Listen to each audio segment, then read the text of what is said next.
नमस्कार। म अहिले गाउँमा पिउठान आछु। विशेष गरेर त यहाँ धेरै किसिमको बुवा मम्मीले चाहिँ अर्गानिक खेती गर्नुभएको छ। यो चाहिँ पात हिउँले खाएको, सिग्रेटले खाएको चाहिँ यो यति राम्रो साग छ। अनि त्यसपछि उता चाहिँ काउली, त्यहाँ उता आदु रोपेको छ। यो तराईमा चाहिँ विषादी हालेर गरेको हुन्छ नि, यो चाहिँ एकदम अर्गानिक हरेको मल राखेर यो खेती रोपेको हो। यसमा चाहिँ अलिअलि चाहिँ किरो कता किरो लाग्छ। यसमा चाहिँ औषधि पान चाहिँ गरिँदैन, हामीले चाहिँ अर्गानिक खाइन्छ, त्यसैले चाहिँ यो यतिकै छ। यो हुँदैछ, यसमा चाहिँ गोडमेल यताउति अलिक पुगेको छैन। त्यसपछि चाहिँ हाम्रो एकदमै ठुला मुला छन्, यत्र मुला हुन्छन् हेर्नुहोस् गाउँतिर। अनि साग अन्त यो एकदमै यो अर्गानिक साग तराईतिर यतिलाई चाहिँ 100 रुपियाँ भन्छन्। तपाईँको चाहिँ 100 रुपियाँ पर्ने चाहिँ हाम्रो एउटा पात छ। एउटा पातलाई चाहिँ 100 रुपियाँ पर्ने जति छ। ए मजाले चाहिँ सबै खाइन्छ।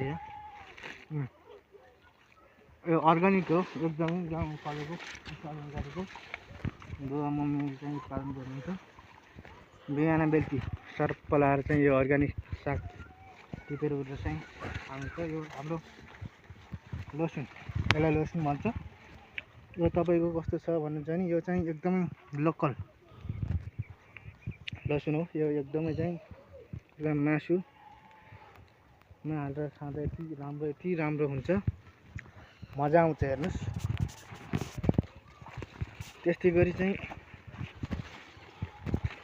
यहाँ यता कस्तो छ भन्नुहुन्छ भने यो चाहिँ हाम्रो चाहिँ विकासी आलु, उताको लोकल आलु हो भने यो विकासी आलु हो।